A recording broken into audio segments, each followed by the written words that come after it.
कि भाई अर्जुन, तुम इतनी उदास क्यों हो? तुम्हारा चेहरा फीका पड़ गया। तुम्हारा संस्कार जितना मलिन दिखता है वो तो उसी व्यक्ति का संस्कार मलिन होता है जो कोई बुरा कर्म करे, बुरा आचरण करे। तुम्हारा आचरण तो बहुत ठोस है, तुम बुरा आचरण नहीं कर सकते हो, हमें विश्वास है। फिर तुम्हारे चेहरे पर उदासी कैसी? तुम्हारा चेहरा फीका कैसे पड़ गया? अर्जुन युधिष्ठिर के पांव पकड़ के रोने लगे, कहने लगे भैया, जिन वासुदेव कृष्ण के पितामहा में समरे में रंजे देव प्रतादाधिरथत्रिमिंगले, जिन वासुदेव कृष्ण की सहायता से हम लोगों ने महाभारत जैसे युद्ध को जीता, हमारे पास वह सामर्थ्य नहीं थी जिन कौरव के साथ भीष्म, द्रोणाचार्य, कृपाचार्य जैसे अजय योद्धा हो, मुट्ठी भर सेना लेकर हम उन्हें पराजित कर दें, तो वासुदेव कृष्ण की कृपा थी। जिन वासुदेव कृष्ण ने द्रौपदी की लज्जा बचाई और दुर्वासा के शाप से वनवास के समय हमारी रक्षा करने वाले, वो वासुदेव कृष्ण धरती त्याग कर वैकुंठ चले गए, हमें अनाथ बना गए। हम उनके ही वियोग में इतनी दुखी हैं। भाई, जीवन में एक जैसा सब दिन नहीं रहता। जीवन और जगत दोनों ही परिवर्तनशील है। कभी सुबह है तो कभी शाम है, कभी ठंडी है तो कभी गर्मी है, कभी अमीरी है तो कभी गरीबी है, कभी स्वस्थ है तो कभी रोगी है, कभी हंसना है तो कभी रोना है, कभी अच्छे दिन आते हैं तो कभी बुरे दिन आते हैं। ये सांझ उषा का आंगन, आलिंगन विरह मिलन का, चिरहास अश्रुमय आनंद है इस मानव जीवन का। सुमित्रा नंदन पंत नाम के कवि हुए हैं जो इस कविता में लिखे। तो जीवन में एक जैसा नहीं रहता। कवि अर्जुन के गांडीव की टंकार सुनकर देवता भी कांपते थे। आज उसी अर्जुन के समक्ष भगवान की पटरानियों का सब कुछ आदिवासी साधारण कोल भीलों ने वस्त्र छीन लिया, आभूषण लूट लिया और अर्जुन रक्षा नहीं कर पाया। यही है बलवान। ईश्वर जो चाहता है वही होता है। इंसान कुछ भी नहीं है। इंसान एक चलता फिरता छाया है। छाया का कोई अस्तित्व नहीं होता है। विश्व का सबसे बड़ा कवि शेक्सपियर ने कहा था कभी अंग्रेजी में कि लाइफ इज व्हाट, लाइफ क्या है? काई सिग्निफाई है, ये चलता फिरता छाया है। मतलब चलता फिरता छाया मतलब अस्थाई नहीं है, ये चंचल है। अर्जुन कहते, आंसू बहाकर अपने भाई से कहते हैं कि भैया, कि सब दिन होतन एक समाना, सब दिन होतन एक समाना, सब दिन होतन एक समाना, सब दिन होतन एक समाना, सब दिन होतन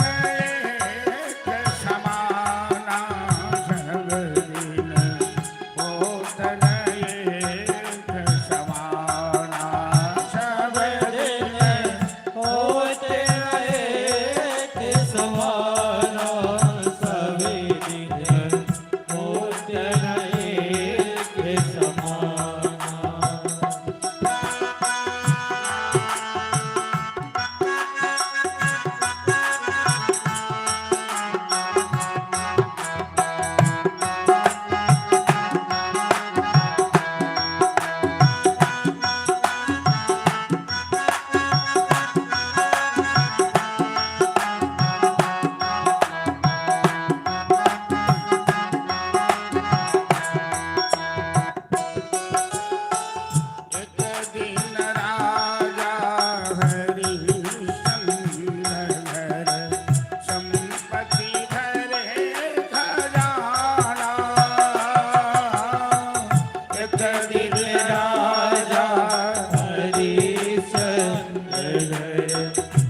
पतिवर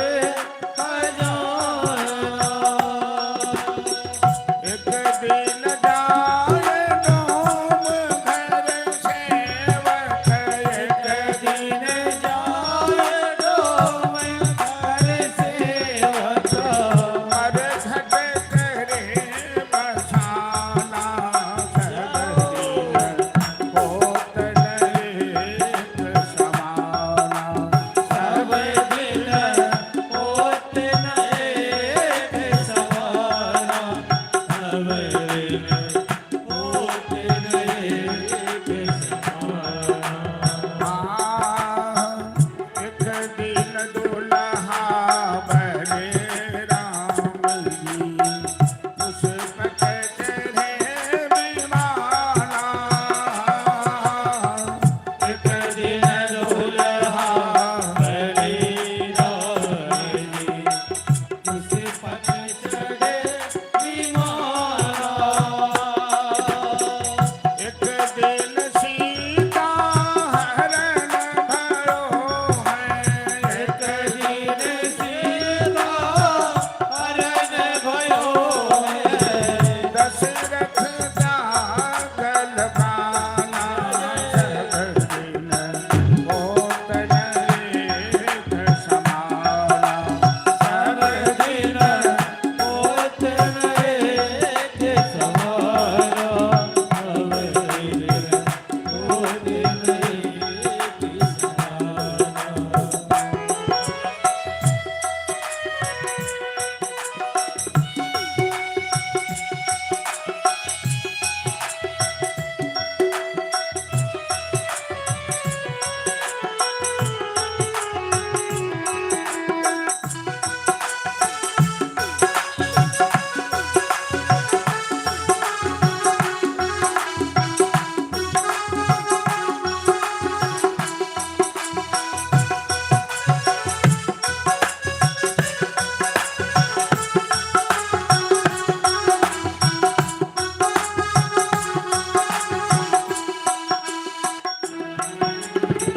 एक दिन अर्जुन महाभारत में लड़ते इंद्र समाना।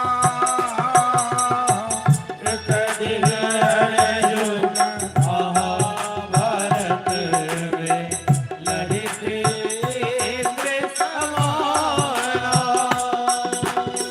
एक दिन भीलन नूतनियो है, एक दिन भीलन लूट लियो है, वही धनुषा वही बाना।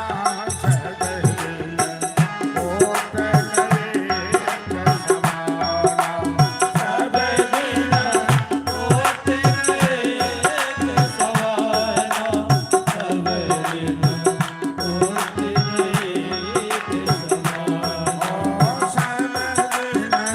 होत न एक समाना।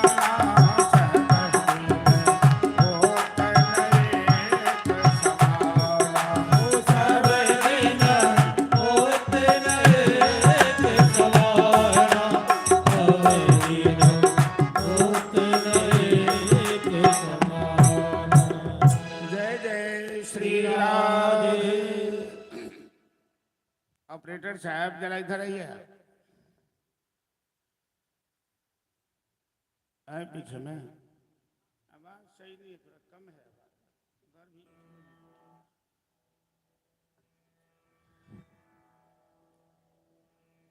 एक दिन बालक जन्म ले तुहें, एक दिन भये शयाना। एक दिन चिता जरे मरघट में, धुआं उड़त असमाना। कहत कबीर सुनो भाई साधु, यह पद है निर्वाणा। जो यही पद के अर्थ लगावे, वही चतुर शयाना। अब अपने जीवन से दृष्टांत कहीं बाहर से नहीं लेना है, अपने जीवन से ही दृष्टांत लिया कीजिए ना। कभी दुल्हन बन के ससुराल में आती है, पहले लोग डोली पे चढ़ के आती थी, खरखरिया पालकी पर, अब गाड़ी पर बैठ के आते हैं। तो टोले मोहल्ले के लोग देखने आते हैं, मुंह भी देखते हैं, ऊपर से पैसा भी देते हैं, चाहे जो भी कुछ देते हैं। उन्हीं में बुढ़ापा अवस्था में देख लीजिए, कभी दुल्हन को देखने आते थे, कभी बुढ़ापा अवस्था में कोई घूर के देखता भी नहीं है। बूढ़ा का चमड़ी लटक गई, दांत टूट गए, बाल पक गए, कमर झुक गई। अब तो वो बुढ़ापा अवस्था परिवार के लिए बोझ बन जाता है। जिस परिवार को तिनका तिनका जमा किया, बुढ़ापा में वो जमा करने वाला ही बोझ बन जाता है। यही तो दुनिया का इतिहास है, यही दुनिया का स्वरूप है। इसीलिए शेक्सपियर महाराज ने कहा था कि लाइफ इज व्हाट, लाइफ क्या है, it is tale told by an idiot. ये मूर्खे के द्वारा कही गई कहानी है। लाइफ, जीवन की कहानी मूर्खों के द्वारा कही गई है। लेकिन जीवन जीना है, जीवन से भागना नहीं है। ये भी पुरुषार्थ है। जो आदमी, समय तो कम है, 7 दिन में बहुत समय कम रहता है। एक दृष्टांत है कि जब विश्वामित्र राम को लेने आए अयोध्या, वो कथा आएगी कल नहीं परसों की कथा में। तो बड़ा नखरा हुआ दशरथ जी, पहले ना कहे क्या कहे, गुरु वशिष्ठ समझाए, अंत में राजी हो गए, राम लक्ष्मण को दे दिया। जब विश्वामित्र को राम जी मिल गए, तब विश्वामित्र जी एक प्रश्न पूछते हैं राम जी से कि राम, जब से मैं आया हूं तुमको एक बार मुस्कुराते हुए नहीं देखा। तुम जवान हो, जवान लड़का चंचल होता है, हंसता है, दौड़ता है, चहल पहल में रहता है। तू तो 100 वर्ष के बूढ़े के समान एकदम मौन हो। तो दशरथ जी ने कहा विश्वामित्र से कि महात्मा जी, आपने तो मेरे मन की बात कह दी। मैं तो राम को देखकर हमेशा चिंतित रहता हूँ। जब से गुरुकुल से आया शिक्षा प्राप्त करके, तो इसको उदास देखकर मैं इसे तीर्थ यात्रा भी ले गया। मेरी ये इच्छा हमेशा बनी रह गई कि कभी राम हंसता, कभी मुस्कुराता, कभी खेलता, कभी दौड़ता, एकदम मौन रहता। तो राम जी ने विश्वामित्र की बात का जवाब दिया। राम जी कोई साधारण इंसान तो है नहीं। राम एक आदर्श का नाम है, राम एक मर्यादा का नाम है। आज तक दूसरा राम धरती पर पैदा नहीं लिया। तो राम जी, हमको लगता है कि राम जी की बात ही शेक्सपियर कहीं पढ़ा होगा हमारे संस्कृत साहित्य में, लाइफ इज व्हाट। तो राम जी कहते हैं गुरुदेव, मैं ये सोचता हूं कि ये जीवन क्या है। एक मनुष्य के लिए 100 वर्ष की आयु मानी जाती है। आयुर्वर्ष शतम नृणाम परिमितम। तो यदि किसी मनुष्य की आयु 100 वर्ष मान ली जाए, तो आदमी सोचता है कि हमें 100 वर्ष जीना है। वो जोड़ता नहीं साहब, मैथ का उसका कैलकुलेशन सही नहीं है कि वो 100 वर्ष जीता है कि नहीं। तो राम जी कहते हैं कि मैं कैलकुलेशन करके बता रहा हूं कितना दिन जीता है। 25 साल जीता है 100 साल में मनुष्य। कैसे? विश्वामित्र ने पूछा कैसे? तो 50 साल तो रात में बीत गया सोने में। अरे रात दिन मिला के ना 100 साल होगा। 12 घंटे की रात, 12 घंटे का दिन। तो रात की गिनती तो अब विश्राम में चली जाती है ना, दिन भर लोग काउंट करते हैं काम में। तो रात्रौ तदर्धम गतः, 100 साल में 50 साल तो रात्रि में बीत गया। 50 साल बचा, तो शेष जो 50 साल बचा, वो शेष 50 साल में तस्यार्धस्य चार्धमपरम, आधा का आधा मतलब 25 साल। 50 साल का आधा हुआ 25 साल।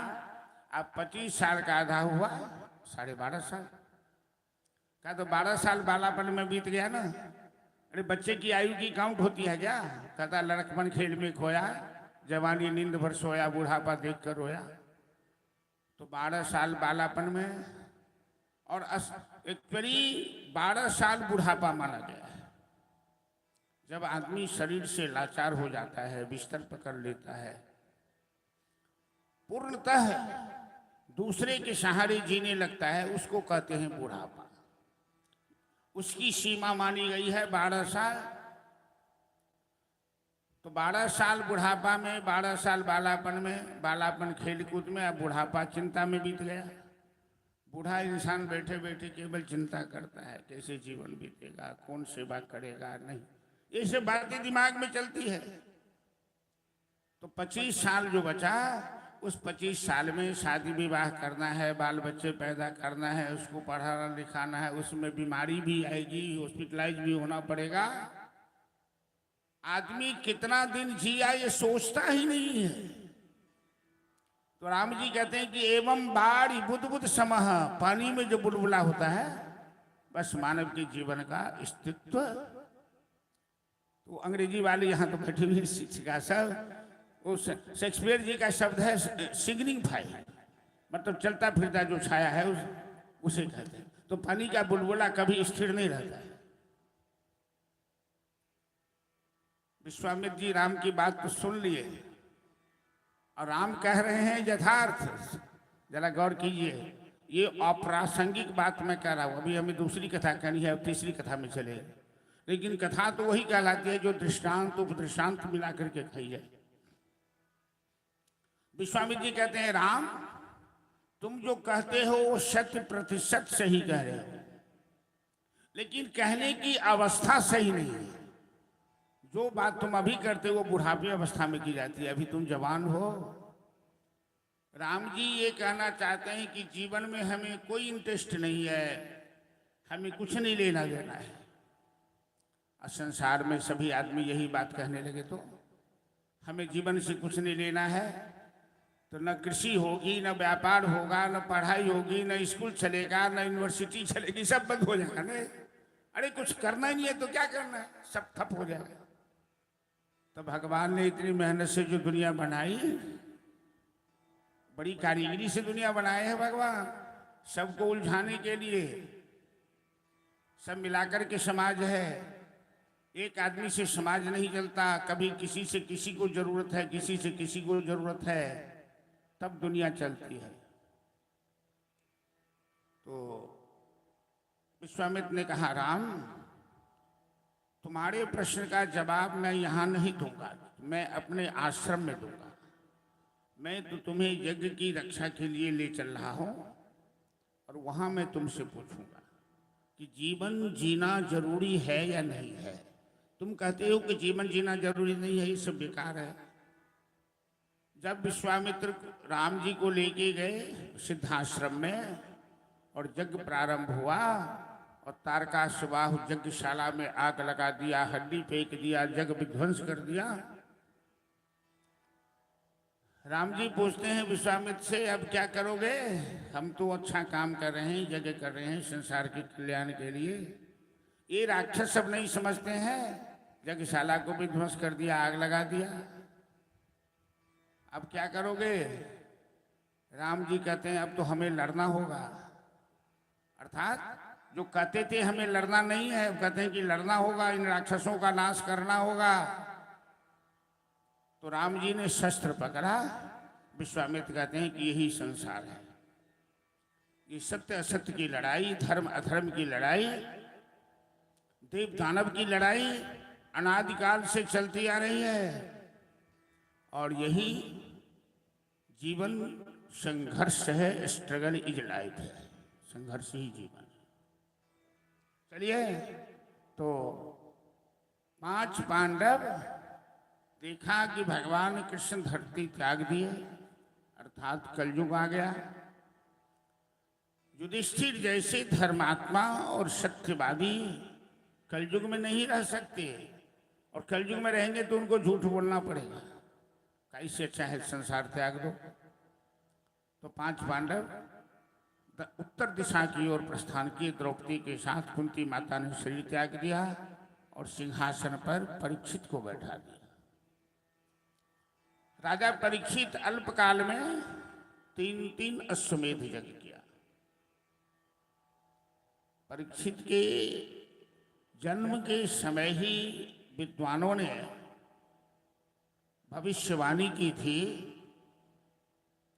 ये बालक बड़ा प्रतापशाली होगा, धर्मात्मा होगा, लेकिन इसकी आयु अल्प है, इसकी अकाल मृत्यु होगी सांप काटने से। ये भविष्यवाणी सुनकर युधिष्ठिर बड़े उदास हुए। विद्वानों ने बताया कि चिंता मत कीजिए महाराज, ये जीवन के अंतिम काल में श्रीमद् भागवत कथा श्रवण करेगा और आपके वंश का उद्धार करेगा। आज परीक्षित राजा बने और अश्वमेध 3 अश्वमेध यज्ञ किया। एक दिन परीक्षित शिविर में विश्राम कर रहे थे, एक बैल के चिल्लाने की आवाज आई। उठकर देखा, एक बैल एक ही टांग पे चल रहा है और एक काला पुरुष हाथ में डंडा लेकर उसे पीट रहा है। सामने हाथ जोड़ लिया, महाराज महाराज बाण मत चलाना। परीक्षित पूछते हैं तुम हो कौन? का मेरा नाम कलयुग है महाराज। तुम इतने बूढ़े हो, ये बैल की 3 टांग टूटी हुई है, एक ही टांग पे चल रहा है, तुम ऊपर से मार रहे हो, हम तुम्हें जिंदा नहीं रहने देंगे। कलयुग परीक्षित से कहता है महाराज मैं बुरा जरूर हूं, कलऊ दोष निधे राजन,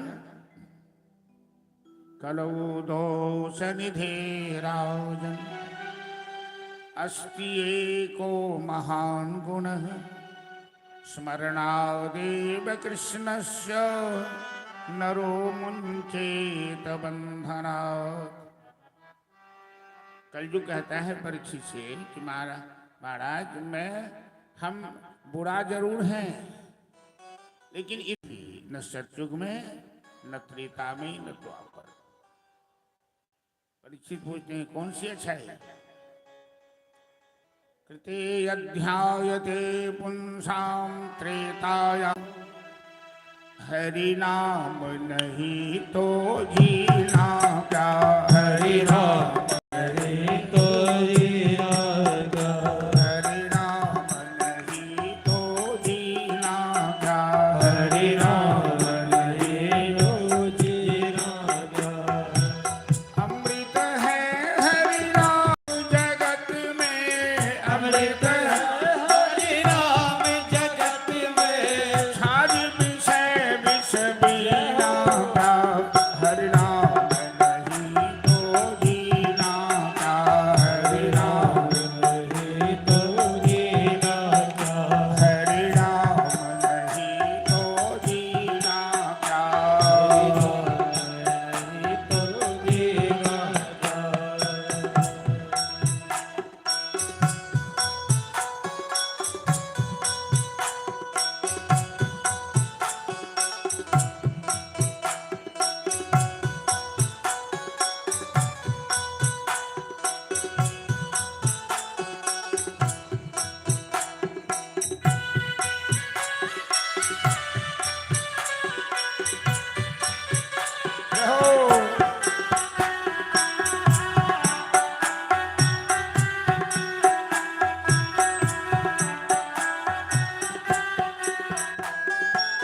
काल सदा अपने रसी डोले, न जाने कब सिर चढ़ी बोले, काल सदा अपने रसी डोले, न जाने कब सिर चढ़ी बोले, काल सदा अपने रस डोले, न जाने कब सिर चढ़ी बोले, काल सदा अपने डोले, न जाने कब सिर चढ़ बोले। हरि का नाम जपो शिवा सरे, हरि का नाम जपो शिवा सरे, इसमें वर्ष महीना था, हरि नाम नहीं तो जीना था, हरि नाम नहीं तो जीना था, हरि नाम नहीं तो जीना था,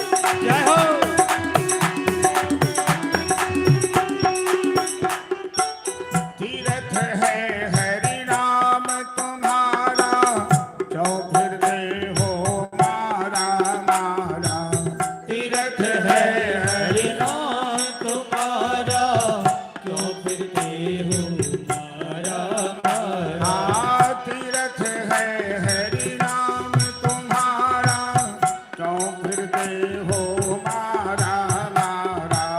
तीरथ है हरि नाम तुम्हारा, क्यों फिरते हो मारा मारा। नाम का तीरथ किया नहीं तो, नाम का तीरथ किया नहीं तो, काशी और मदीना था, हरि नाम नहीं तो जीना था। हरि नाम हरि तो जीना था। हरि नाम नहीं तो जीना था। हरि नाम हरि तो जीना था।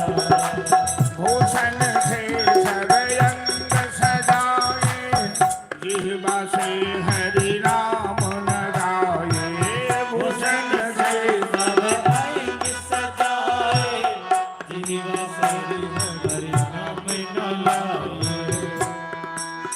हनुमान जी को जब बंदी बनाकर मेघनाथ रावण की सभा में ले गया था,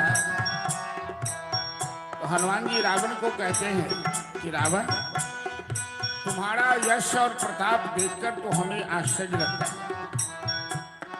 लेकिन तुम्हारा ये यश और प्रताप सब बेकार है, क्योंकि तुम्हारा चरित्र ठीक नहीं है, तुम्हारा आचरण ठीक नहीं है, तुम्हारे अंदर भगवान की भक्ति नहीं है, तुम जिह्वा से भगवान का नाम स्मरण नहीं करते, तो तुम्हारा ये सारा, ये सोने की लंका, ये साज सैया ठीक उसी तरह बेकार है, जिस तरह किसी महिला को सुंदर आभूषण तो पहना दो, केवल कपड़ा हटा दो, तो कपड़ा के बिना आभूषण का कोई महत्व नहीं होता है।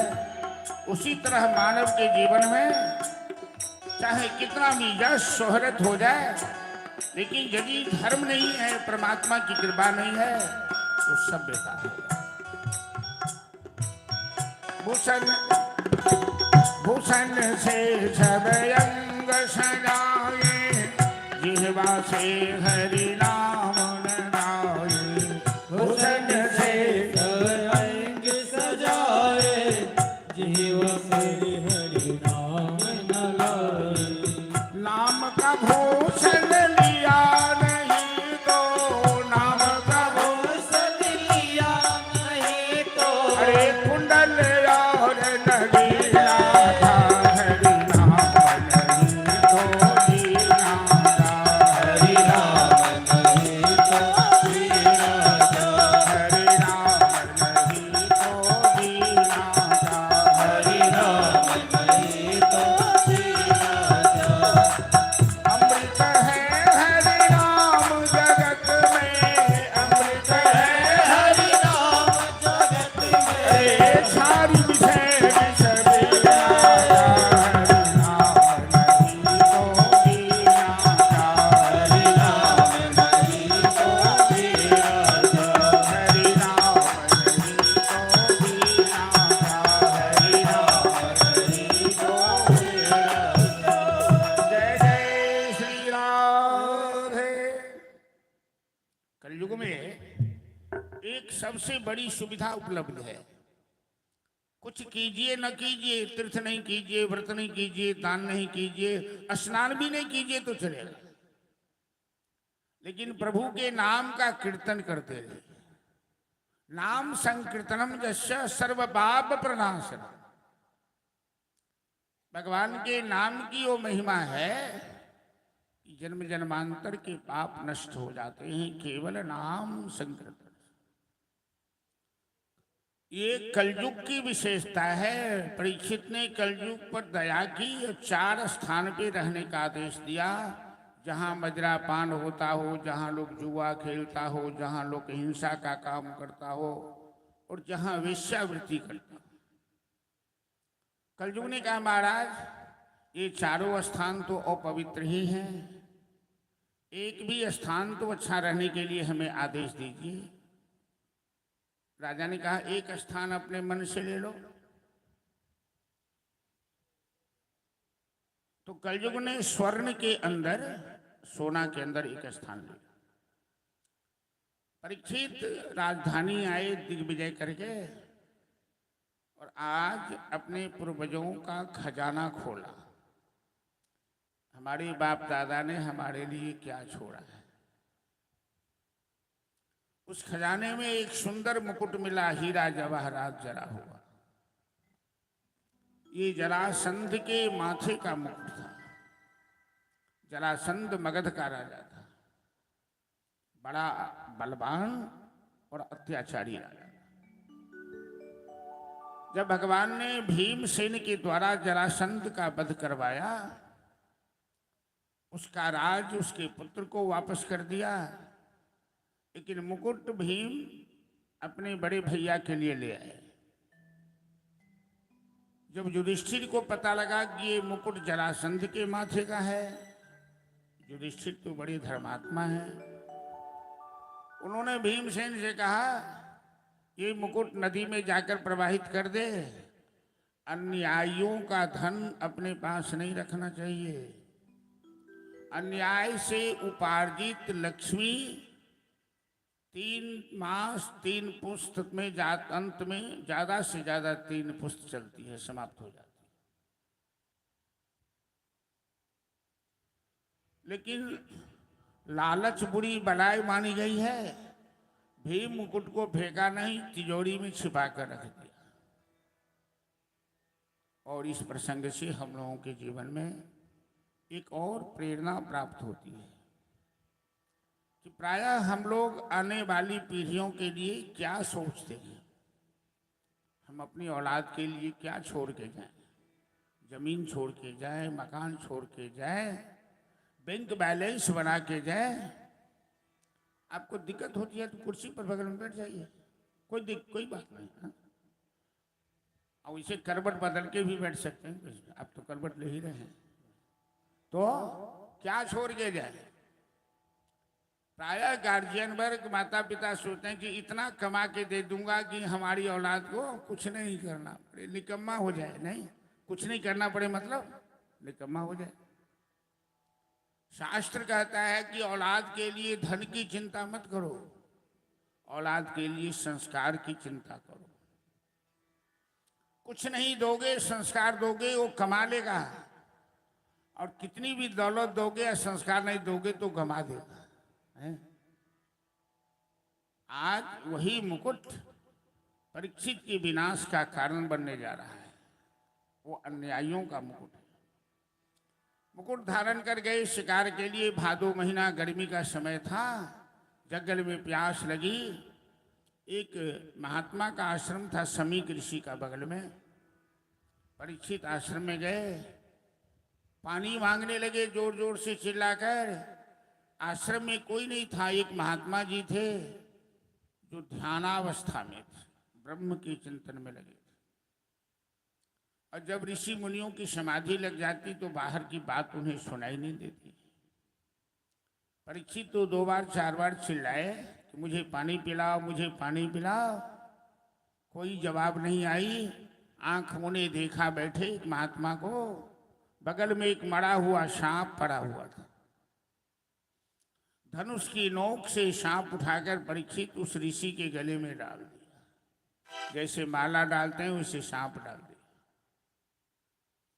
परीक्षित जैसे धर्मात्मा राजा, जिनके वंश पर भगवान कृष्ण की परम कृपा थी, वो इतने बुरे काम कैसे कर सकते हैं? सांप डालकर चले तो आए। ऋषि कुमार जब बच्चों के साथ खेल रहे थे, आश्रम में आए, देखा पिता के गले में मरा हुआ सांप। बच्चों ने बताया कि राजा परीक्षित ने यह काम किया है। ब्रह्मचारी और परिपक्व ज्ञान, न आगे सोचा न पीछे विचारा, और तुरंत जल लेकर अभिमंत्रित करके राजा परीक्षित को शाप दे दिया। महाराज, यह कहते हुए कि इति लंघित मर्यादा तक्षको सप्तमेहनि दक्ष तस्मः कुलांगाड़ मया तत्र प्रचोदित। ए महाराज परीक्षित, तुमने मर्यादाएं तोड़ दी। तुम धर्मात्मा राजा होकर एक तपस्वी ब्राह्मण के गले में मरा हुआ सांप डाल दिया। मैं तुम्हें शाप देता हूं, यही सांप एक दिन जिंदा होकर तक्षक बनकर तुम्हें काट खाएगा, तो 7वें दिन तुम्हारी मृत्यु हो जाएगी। शमीक ऋषि का जब ध्यान खुला तो अपने पुत्र को देखा रोता हुआ। श्रृंगी नाम है उनका, रो रहे थे। ऋषि ने पूछा, क्यों रो रहे हो बेटा? पिताजी, आपके गले में राजा ने मरा हुआ सांप डाल दिया। शमीक ऋषि गले से सांप निकालकर फेंका, कहा कोई बात नहीं, ये हरकत राजा ने नहीं की, ये हरकत कलयुग ने किया है। क्योंकि राजा परीक्षित के मस्तक पर कलयुग बैठा था, उस मुकुट के अंदर कलयुग समा गया। ऋषि कुमार कहता है, पिताजी मैंने तो शाप दे दिया है परीक्षित को, 7वें दिन सर्पदंशन का मृत्यु हो जाएगी।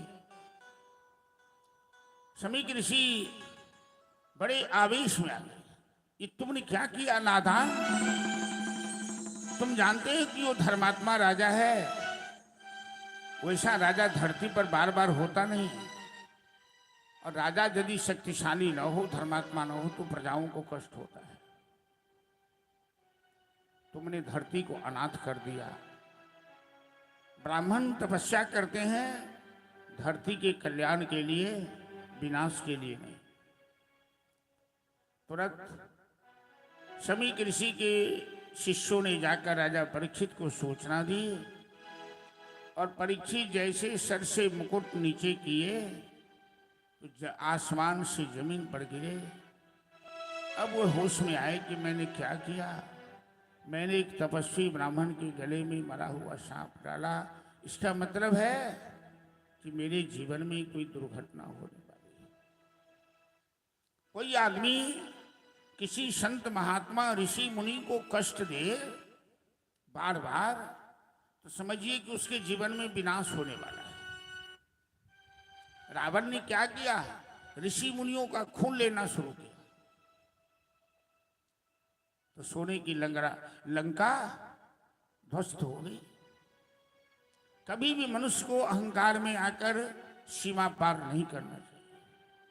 परमात्मा इस संसार को चला रहा है, न कोई बड़ा है न कोई छोटा है, समय बलवान होता है। राजा परीक्षित को सूचना मिली, वो तुरंत अपने पुत्र जन्मेजय को सिंहासन पर बैठाकर स्वराज साम्राज्य का सब कुछ त्याग कर चले आए गंगा के किनारे सुखताल में और समाधि लगा दी। अब हमें 7 ही दिन जीना है, और अभी तक मैंने अपने लिए कुछ भी नहीं किया। ये खबर बिजली की तरह चारों तरफ दिगंत में फैल गई।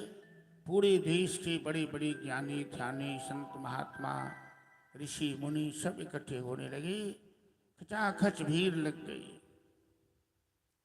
परीक्षित चिल्ला चिल्लाकर इन महात्माओं से, इन ज्ञानी ध्यानियों से पूछने लगे, महात्मागण आप लोग तो त्रिकालदर्शी हैं, बड़े ज्ञानी हैं, हमें मार्गदर्शन कीजिए, हमें 7 ही दिन जीना है। अभी तक तुम्हें स्वराज साम्राज्य गृहस्थी में फंसा रहा, अपने लिए कुछ भी नहीं किया। ऐसा क्या करूं कि 7 ही दिनों में मेरा मानव जीवन सफल हो जाए। मैं दुनिया में दोबारा नहीं आना चाहता हूं, लेकिन अब 7 दिन में ऐसा क्या करूं कि भवसागर से बेड़ा पार हो जाए। हे महात्मागण, आप हमें मार्गदर्शन कीजिए। परीक्षित चिल्ला चिल्लाकर थक गए। इनकी बात का जवाब किसी ऋषि मुनियों ने नहीं दी। परीक्षित ने समझा इन महात्माओं की हम पर कृपा नहीं है, तो अंतर्मुखी होकर परीक्षित महाराज भगवान श्री कृष्ण को पुकारने लगे कि हे प्रभु, हे बांके बिहारी, तुम कृपा करके किसी ऐसे संत को भेजो, क्योंकि संत भगवान ही भवसागर से बेड़ा पार कर सकते हैं। हे बांके बिहारी गिरधारी, हम तुमसे निवेदन करते हैं किसी ऐसे संत को भेजो जो मेरा बेड़ा पार कर सके। भजन के माध्यम से श्रवण करें। बोले बांके बिहारी लाल की जय। हे बांके बिहारी गिरिधारी हो प्यारी तुम्हारे चरणों में। हे बांके बिहारी गिरिधारी हो प्यारी तुम्हारे चरणों में। नटवर मधुसूदन पटवारी हो प्यारे तुम्हारे चरणों में। हे बांके बिहारी गिरिधारी हो प्यारे तुम्हारे चरणों में।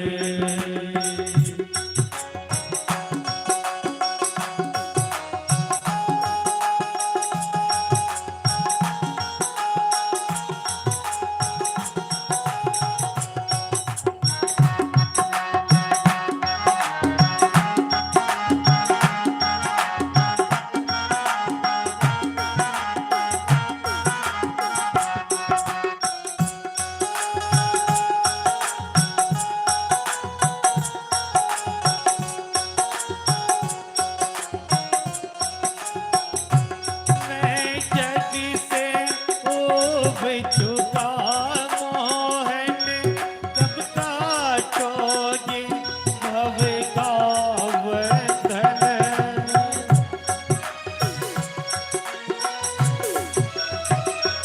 मैं जग से ऊब चुका मोहन, कब काटोगे भव का बंधन।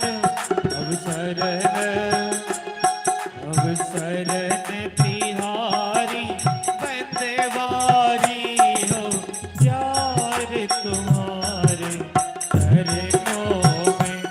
अब शरण तिहारी बंदवारी हो प्यार तुम्हारे चरणों में।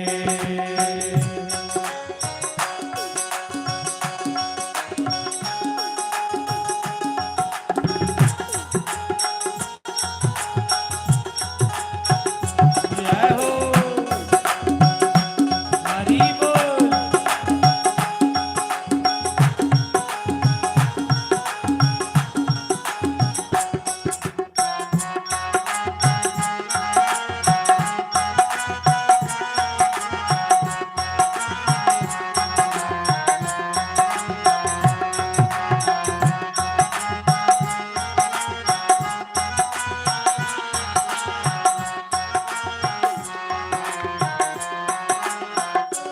भाई सुतदार टोपी जन मैंने देखे सिगरे बंधन।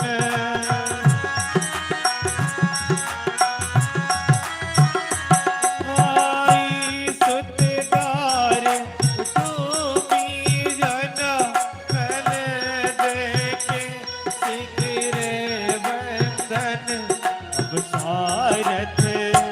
अब सारथ के संसारी हो प्यार तुम्हारे चरणों में। सब सारथ के संसारी हो प्यार तुम्हारे चरणों में। हे बांके बिहारी गिरिधारी हो प्यारे तुम्हारे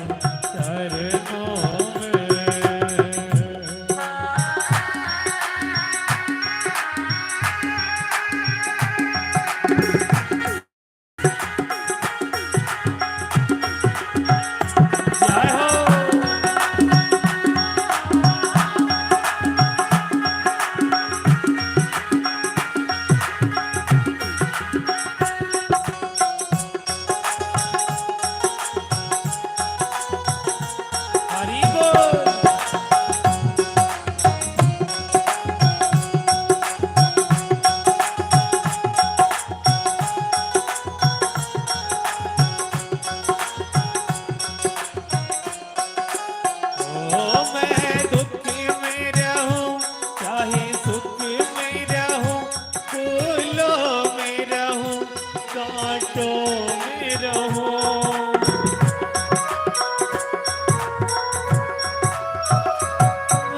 रुख में रहो, चाहे रुख में रहो, फूलों में रहो, बाटों में रहो, वन में घर में मैं जहाँ भी रहूं, प्यार तुम्हारे चरणों में, वन में घर में मैं जहाँ भी रहूं, ओ प्यार तुम्हारे चरणों में, रे बांके बिहारी गिरधारी हो, प्यार तुम्हारे चरणों में, हे बांके बिहारी गिरधारी हो, प्यार तुम्हारे चरणों में, नटवर मधुसूदन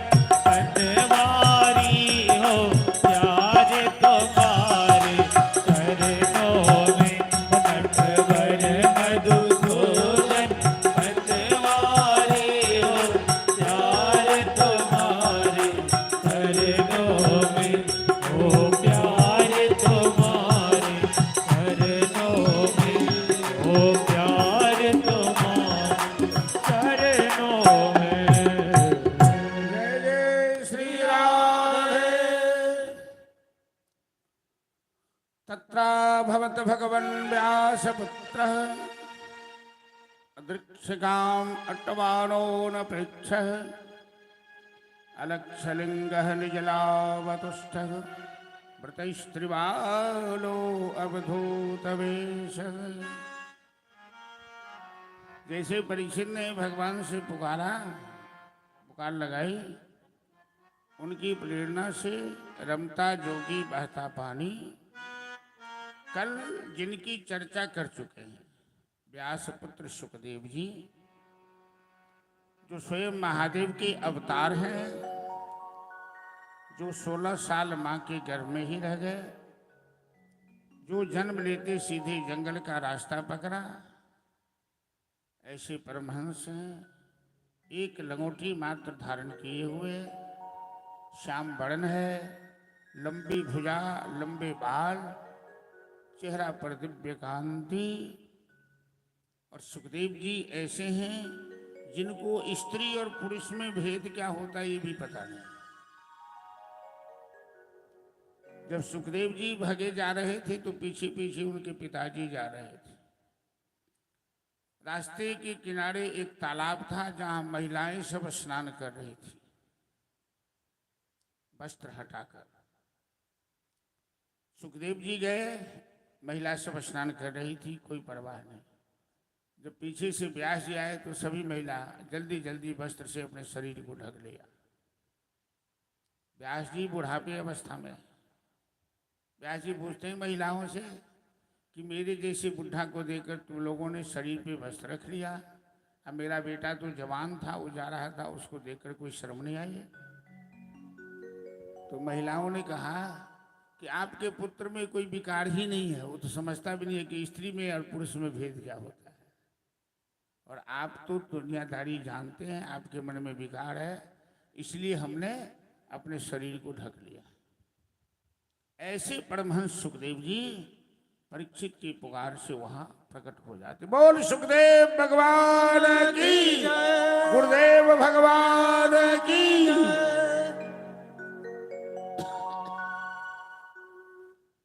सभी ऋषि मुनि उठकर खड़े हो गए। ये 16 साल का जवान साधु, स्वयं उनके पिता व्यास जी भी उसमें बैठे हैं, उस सभा के बीच। जो व्यास जी भागवत लिखे हैं, जो अपने पुत्र को भागवत पढ़ाए हैं, उस श्रोता के रूप में वहां बैठे हुए। शास्त्र लिख लेना, शास्त्र को जान लेना एक अलग बात है, लेकिन कथा कह लेना एक अलग बात है।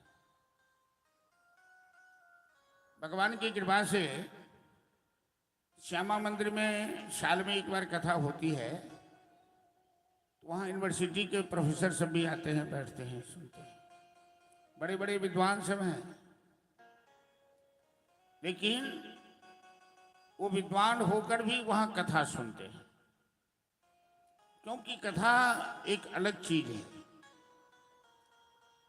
अब परीक्षित मंचासीन हुए, सुखदेव जी मंचासीन हुए, और परीक्षित सुखदेव जी का चरण धोया, उनकी पूजा की, और उनके चरण में मस्तक झुकाकर परीक्षित आंख से आंसू बहाते हुए सुखदेव जी से पूछा।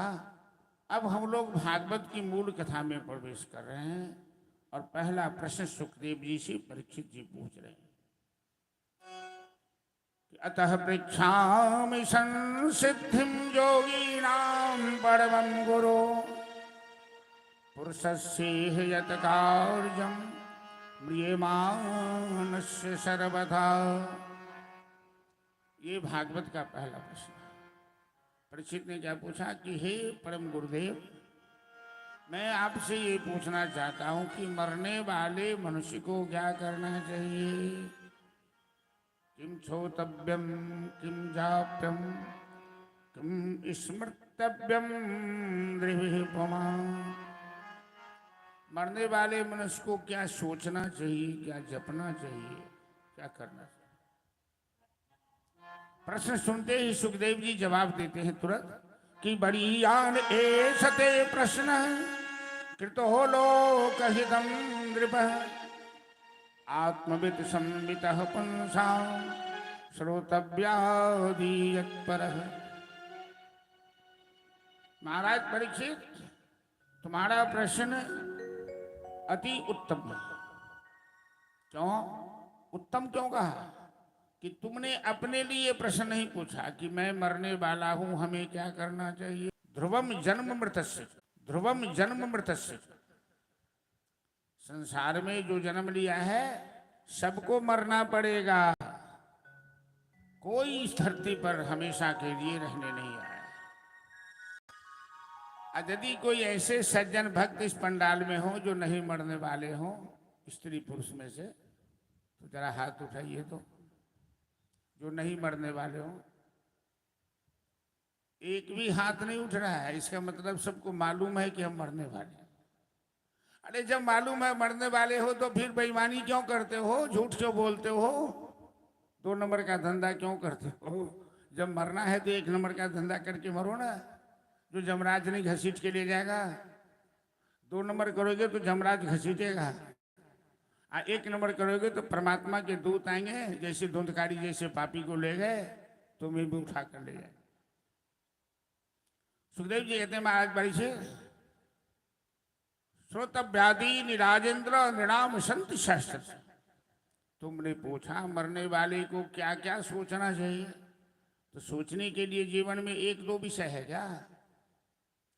अपने जीवन में जरा सोचिए ना, बिस्तर पर जब बैठते हैं ये काम बाकी है, वो काम बाकी है, बेटा को पढ़ाना है, पोती को पढ़ाना है, ये करना है, शादी। अरे 1000 विषय है सोचने के लिए। जिंदगी में फुर्सत नहीं मिलेगी जब तक रहेगी जिंदगी। तभी फुर्सत होगी जब भगवान पर सौंप दो, जो भी काम है तुम कर देना प्रभु, हमें सेवा करने दो, तो भगवान दोनों काम कर देंगे। सेवा भी ले लेंगे आपसे और आपका काम भी कर देंगे। भगवान बन के सेवा लेते हैं और सेवक बनकर अपने भक्तों की सेवा कर देते हैं। यही तो कन्हैया की विशेषता है कि कन्हैया कहीं चरब लगैया, कहीं बखरिया, चकरिया ऐसन केहू न करी। वो कभी अपने भक्तों के लिए चक्की चला देते हैं, कभी घर छा देते हैं, सब काम कर देते। तो सुखदेव जी कहते हैं महाराज परीक्षित तुम चिंता मत करो। परीक्षित ने पूछा कि 7 दिन जीना है, 1 दिन तो बीत ही रहा है। इस 7 दिन में ऐसा क्या करूं जो मुक्ति मिल जाए। मुक्ति उसे कहते हैं जो संसार में नहीं आना पड़े। स्वर्ग प्राप्ति मुक्ति नहीं है। स्वर्ग तो बैंक बैलेंस है।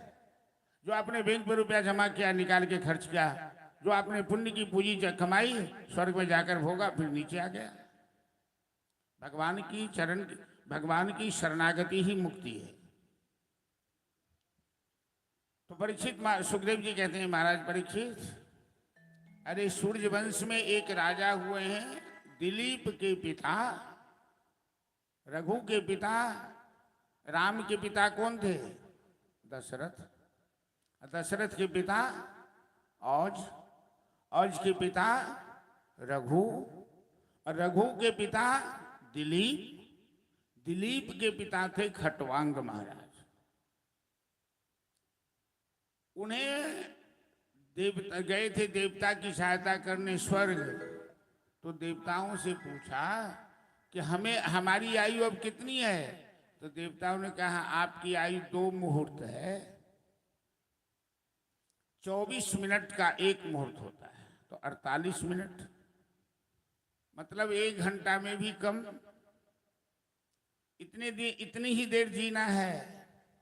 और 48 मिनट में ही राजा खटवांग गोविंद के चरणों में अपना सब कुछ समर्पित करके मुक्ति पा लिया।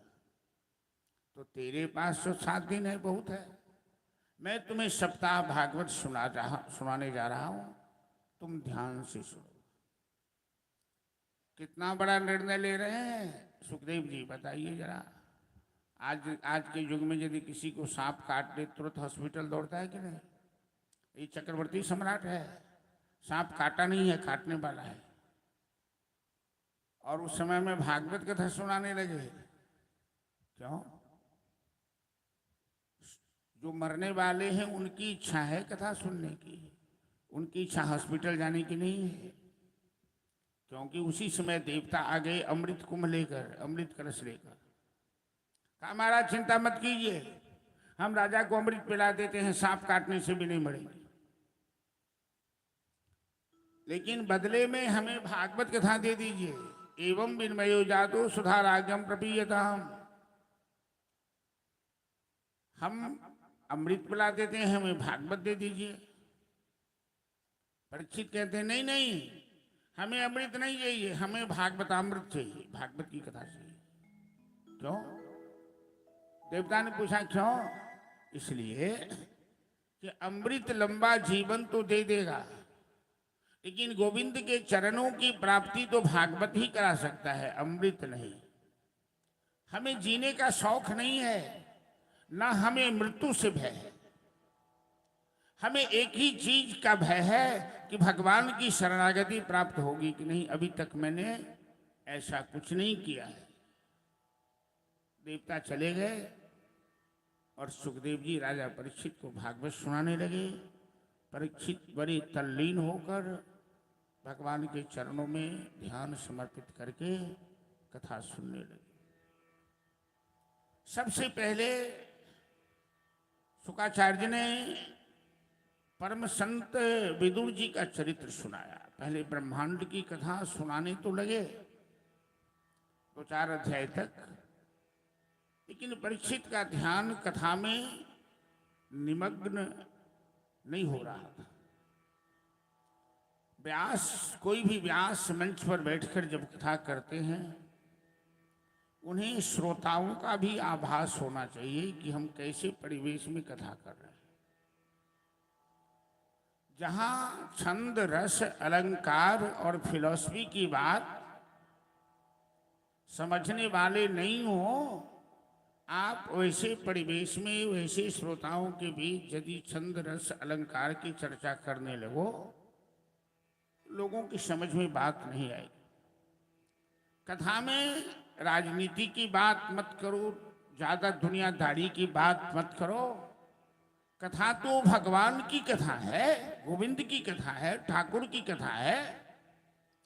लोग यहाँ ठाकुर की कथा सुनने आए हैं, ठाकुर के चरणों में अपने जीवन को सौंपने आया है। उन्हें इधर उधर मत भटकाओ। तो जब परीक्षित का ध्यान कथा में सराबोर नहीं हो रहा था, तो सुखदेव जी तो बड़े शिल्पी हैं, उस श्रोताओं के भाव को परख लिया। वहां तो हजारों ऋषि मुनि, देश की ज्ञानी ध्यानी सब बैठे हैं। परीक्षित मुख्य श्रोता के रूप में है। तुरंत संत का चरित्र सुनाया, विदुर जी का चरित्र। महाभारत में एक ही पात्र ऐसे थे, विदुर जी महाराज, जो समय पर उचित बात बोलते थे धृतराष्ट्र को समझाते थे। बाकी सभी ठकुर सुहाती मुंह देखी बात बोलने वाले थे। एक दिन सुखदेव जी कहते हैं परीक्षित से, महाराज अवसर पाकर विदुर जी राजा धृतराष्ट्र के पास गए समझाने के लिए, क्योंकि धृतराष्ट्र के पुत्र अन्याय पांडवों के साथ करते जा रहे हैं बार बार। धृतराष्ट्र एक बार अपने पुत्रों को शासन नहीं करता, समझाता नहीं। ये पांडव धर्मात्मा हैं, सब सहते जा रहे हैं। विदुर जी ने कहा धृतराष्ट्र जी कि महाराज आंख तो आपके पास है नहीं, बुद्धि तो है कम से कम, कि बुद्धि में भी मोतियाबिंद हो गया है। अपने पुत्रों की गलती आपको दिखाई नहीं देता है।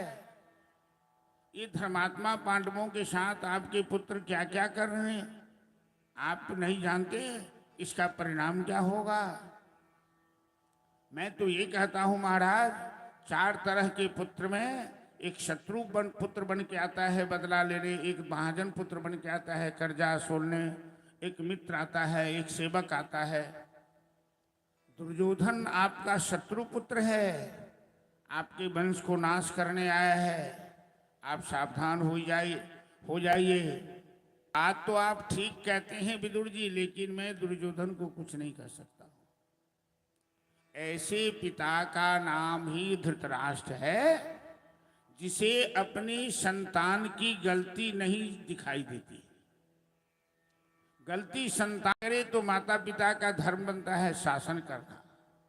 आज वो छोटी गलती करता है, कल बड़ी गलती करेगा और गलती का दंड भोगेगा, उसका पतन हो जाएगा।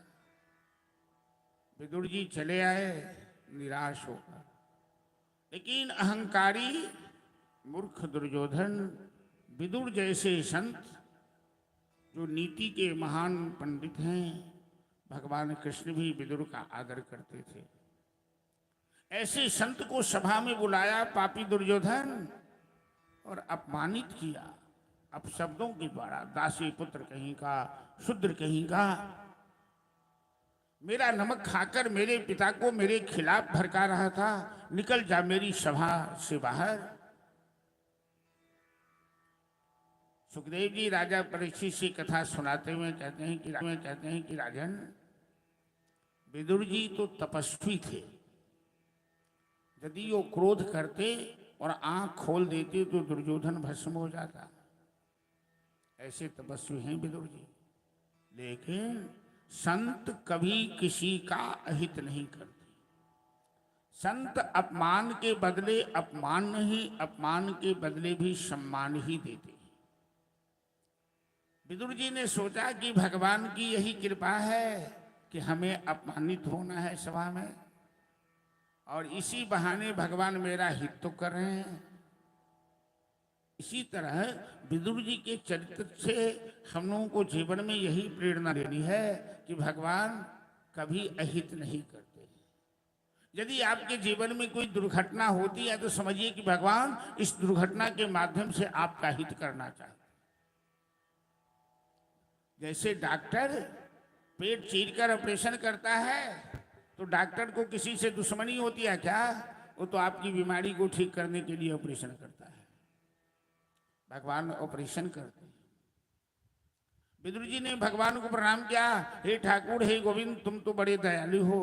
इस पापी से हमारा पल्लू जो छूटा, यदि इसके साथ मैं रहूंगा तो हमें भी दंड भोगना पड़ेगा। और आज कोष खजाने से विदुर जी को जो भी मिला था, चूंकि विदुर जी महामंत्री थे, तो जो राजकीय सुख सुविधा मिली थी महामंत्री को सब वापस कर दिया। घर द्वार महल सब छोड़ दिया। विदुर और विदुरानी, उनकी पत्नी का नाम है सुलभा, एक सुई तक नहीं रखा पापी का, और चले गए गंगा के किनारे, झोपड़ी बनाकर कुटिया बनाकर रहने लगे। और 12 साल का संकल्प लिया विदुर जी 2 बातों का। 12 साल तक अन्न ग्रहण नहीं करेंगे, कंदमूल साग भाजी खाकर रहेंगे। दूसरा संकल्प लिया कि 3 घंटे दिन 3 घंटे रात 12 साल तक कीर्तन करें। कीर्तन में बड़ी शक्ति है और भगवान की माया को पछाड़ने का सबसे बड़ा साधन है कीर्तन ही। भगवान की माया को नर्तकी कहा जाता है, नाचने वाली है। और नर्तकी को पछाड़ना हो तो नर्तकी शब्द को उलट दीजिए तो क्या बन जाएगा? कीर्तन शब्द बन जाता है। कल मैंने आप लोगों से आग्रह किया था कि भागवत कथा में संकल्प लेना है, तो कल का संकल्प था कि सोते समय कम से कम 108 बार प्रभु का नाम लेकर उनसे प्रार्थना करना है कि इतना तो करना स्वामी जब प्राण तन से जाए, अंतिम समय आपका ध्यान बना रहे, ये प्रार्थना करनी है। आज कीर्तन का संकल्प लेना है हमको। विदुर जी जैसे 3 घंटे दिन 3 घंटे रात, अरे अभी तो लोगों के पास समय का अभाव है। 3 घंटे दिन 3 घंटे रात नहीं, 10-20 मिनट का संकल्प लिया जा सकता है। दिन में न फुर्सत हो तो रात में थोड़ी देर अपने घर में बैठकर सभी परिवार वाले जो भी सुंदर नाम भगवान का आता हो उनके नाम का कीर्तन कीजिए। ढोल झाल ना हो तो ताली बजा के कीजिए। यदि आप कीर्तन रोज करोगे तो परमात्मा एक दिन आपके घर निश्चित आएंगे, लड्डू मांगने के लिए, मक्खन मांगने के लिए। वृंदावन बिहारी लाल की जय। अब उनकी धर्मपत्नी विदुर जी से कहती है, अभी भगवान के आने की बात हुई ना, तो विदुरानी कहती है अपने स्वामी से, इतने दिन तो हम लोग नियम किए लेकिन कन्हैया कभी दर्शन नहीं दिया। तो विदुर जी कहते हैं लगता है कोई कमी होगी हम लोगों में। नहीं नहीं, आप जाके निमंत्रण दो, हमें उनका दर्शन चाहिए। विदुर जी कहते हैं मैं ये स्वार्थी वाला काम नहीं करूँगा। हम तो कुटिया में रहते हैं, साग खा के रहते हैं, भगवान तो राजा हैं। और राजा यदि हमारे घर आए तो उनका स्वागत भी राजा जैसे होना चाहिए ना। हम कहाँ से मिठाई खिलाएंगे, कहाँ से सोफा सेट पर बैठाएंगे उनको? हम नहीं निमंत्रण देंगे। अर्थात अपने आनंद के लिए हम भगवान को कष्ट नहीं दे सकते। विदुर जी की सोच ऐसी है। तो विदुर जी ने कहा इतना कीर्तन करो कि भगवान बिना निमंत्रण के आ जाएंगे, उनका तो स्वभाव है। सबरी ने निमंत्रण थोड़े दिया, सबरी ने भगवान को याद किया तो भगवान चले गए। तुम सबरी की तरह याद करो। लोग गाते हैं ना आजकल, ज्यादातर बच्चियां सब गाती है, कौन कहते हैं भगवान आते नहीं, तो सबरी की तरह हम बुलाते नहीं, विदुर की तरह हम बुलाते नहीं। ऐसा भाव बनाओ। भगवान तो अंतर्यामी है, वो सबका भाव जानते हैं, सबकी बात जानते हैं। हस्तिनापुर आए थे शांति दूत बनकर दुर्योधन को समझाने। संयोग से विदुर जी को पता लगा तो ये चले गए हस्तिनापुर। लेकिन राज दरबार में तो जाते नहीं है, वहां से निकाल दिया इनको। तो बगल में खड़े थे एकांत में और द्वारकाधीश भगवान के स्वागत के लिए बड़े बड़े राजे महाराजे सब भीड़ लगाए हुए थे। देखिएगा जब प्रधानमंत्री, राष्ट्रपति, चीफ मिनिस्टर आता है तो बड़े बड़े वीआईपी सब आगे ही बैठते हैं फोटो खिंचवाने के लिए। कोई साधारण व्यक्ति बेचारा पीछे रहता है। तो विदुर जी सबसे पीछे खड़े हैं। विदुर जी उस धक्कम धुक्का में नहीं है। लेकिन मेरे द्वारकाधीश भगवान का स्वभाव है, वो भीड़ में भी अपने भक्त को देख लेते हैं, पहचान लेते हैं। उनको भीड़ से मतलब नहीं है। उन्होंने विदुर जी को देखा रथ से, विदुर जी सबसे पीछे खड़े हैं। अब विदुर जी ने भी भगवान को देखा तो नजर से नजर की मुलाकात हो गई और दोनों रहे खामोश, पर इशारे ही इशारे में बात हो गई। अर्थात विदुर जी ने भगवान को प्रणाम भी किया और इशारे में आग्रह भी कर दिया यदि मेरी कुटिया में आने की कृपा कर देते। भगवान ने स्वीकार भी कर दिया।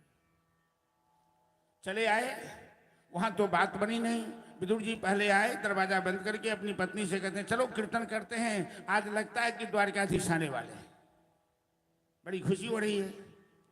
दोनों कीर्तन करने लगे और भगवान हस्तिनापुर से सीधे चले आए विदुर जी की कुटिया में। 1 घंटा खड़े हैं। उनका न कीर्तन बंद होता है न दरवाजा खुलता है। भगवान प्रतीक्षा कर रहे। भगवान अपने भक्तों का इंतजार करते हैं, लेकिन उन भक्तों का इंतजार करते हैं जो अपने नियम को नहीं तोड़ता है। भगवान को छोड़ सकता है लेकिन नियम को नहीं छोड़ता है। ऐसे भक्तों का गुलाम बनते हैं कन्हैया। भागवत में एक कथा है, पुंडरीक की कथा है। महाराष्ट्र में एक पैठनपुर पड़ता है।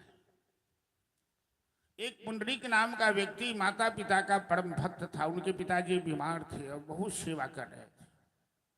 तो द्वारकाधीश गए पुंडरीक से मिलने के लिए।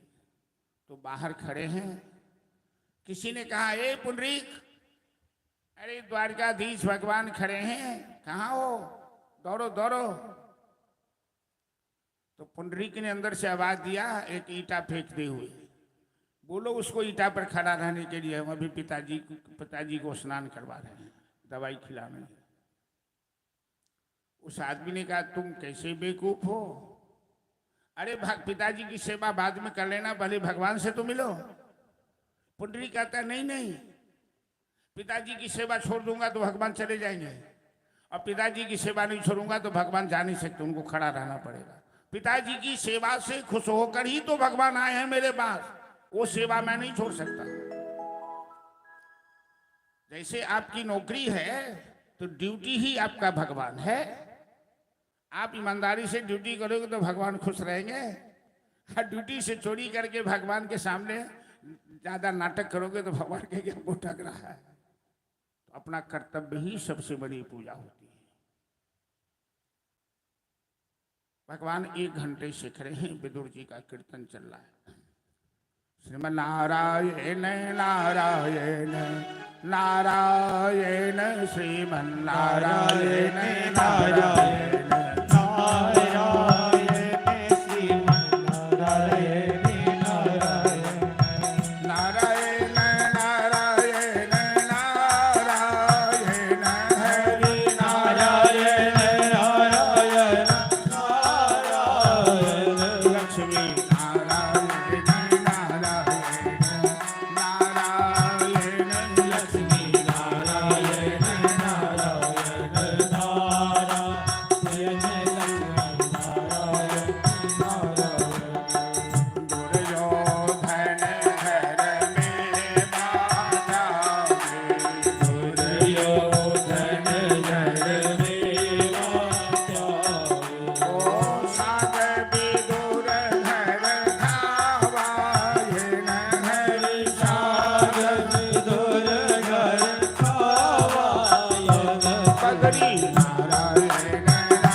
दरवाजा खटखटाए।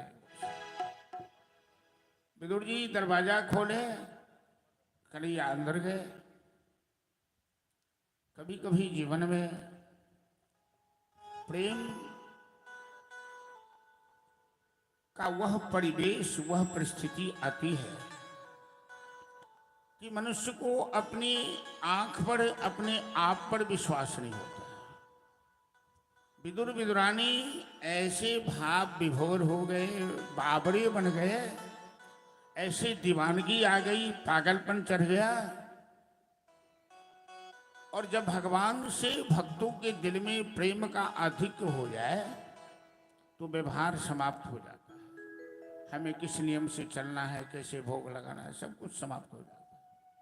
आज विदुर जी भगवान का स्वागत करना छोड़ दिए। दूर से आए हैं तो पानी देते, चरण धोने के लिए, आसन देते, बैठने के लिए, कुछ नहीं दिया। उन लोगों को ऐसा लग रहा है कि ये बात सत्य है कि झूठ है, कि द्वारकाधीश मेरी कुटिया में आए हैं, क्या मैं सो रहा हूं, क्या मैं सपना तो नहीं देख रहा हूं? अपनी आंख पर विश्वास नहीं हो रहा है। कभी कभी आंख से देखा हुआ भी विश्वास नहीं होता है। ये प्रेम की पराकाष्ठा है। भक्त्या दुष्यत केवलम नचगुणैर भक्ति प्रियो माधव। भगवान स्वयं आसन लेकर बैठे और विदुर जी शाक बनाए थे, भोग लगाने के लिए शाक परोस लिया, खाना शुरू किया। भागवत में नहीं लेकिन दूसरे पुराण में कथा है कि विदुर जी कहीं से केला लाए हुए थे और कुटिया में थे नहीं, तब तक विदुरानी भगवान को केला खिला रही है। विदुर जी बाहर से आए तो देखते क्या है कि विदुरानी आंख मूंद कर भगवान को केला खिला रही है, तो छिलका उनके हाथ में दे रही है और केला का गुद्दा बाहर फेंक रही है। विदुर जी कहते पगली कहेंगी, जो हाथ में देना चाहिए बाहर फेंक रही है, जो बाहर फेंकना चाहिए हाथ में दे रही है। भगवान कहते हैं विदुर जी आपने तो सब चौपट कर दिया। जो स्वाद विदुरानी के हाथ के केले के छिलका में था वो स्वाद इस केले के गुद्दा में नहीं है। भगवान कोई वस्तु नहीं खाते, उत आप्त काम परम निष्काम है, आत्मा राम है। वो तो भाव ग्रहण करते हैं, भावग्राही जनार्दन है। चलिए भजन के माध्यम से हम लोग श्रवण करेंगे कि दुर्योधन के घर 56 व्यंजन बना था द्वारकाधीश भगवान को खुश करने के लिए, और एक गिलास पानी तक नहीं लिया और बिना बुलाए विदुर की कुटिया में आए और शाक का भोग लगा रहे हैं। क्यों? कि सबसे ऊंची प्रेम सगाई। प्रेम ही जीवन में सार है, प्रेम में ही परमात्मा का वास है। और सकल भुवन मध्य निर्धनास्ते विधन्या निवसत हृदयेषाम श्री हरे भक्ति का हरिरपि निजलोकम सर्वथातो विहाय प्रवसत हृदय तेषा भक्ति सूत्रोपनद्ध। प्रेम और भक्ति के सूत्र में बंधकर ही परमात्मा अपने भक्तों के पास आते हैं, खिंच करके सबसे ऊंची प्रेम सगाई।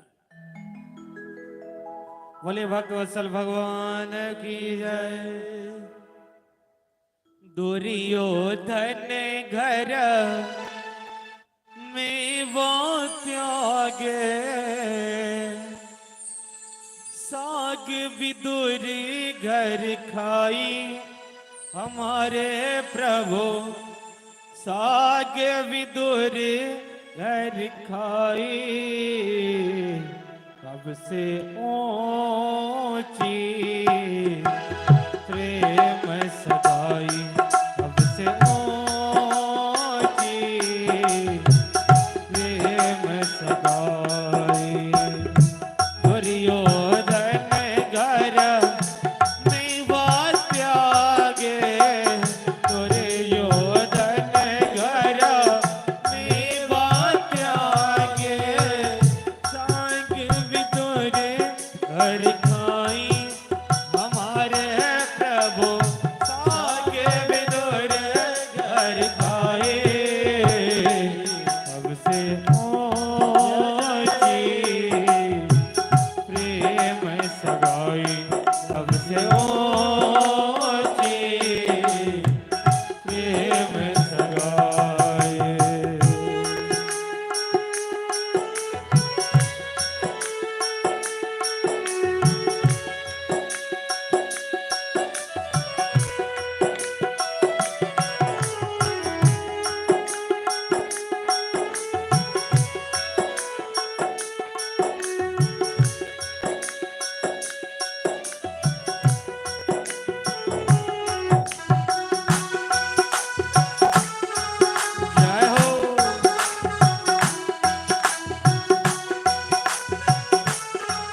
तामह जोत उठाई हमारे प्रभु तामह जोत उठाई अब से मोची प्रेम सगाई अब से मोची प्रेम सगाई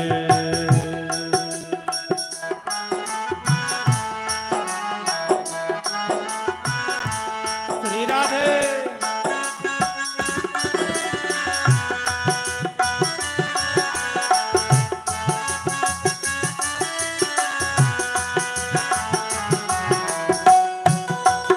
जय हो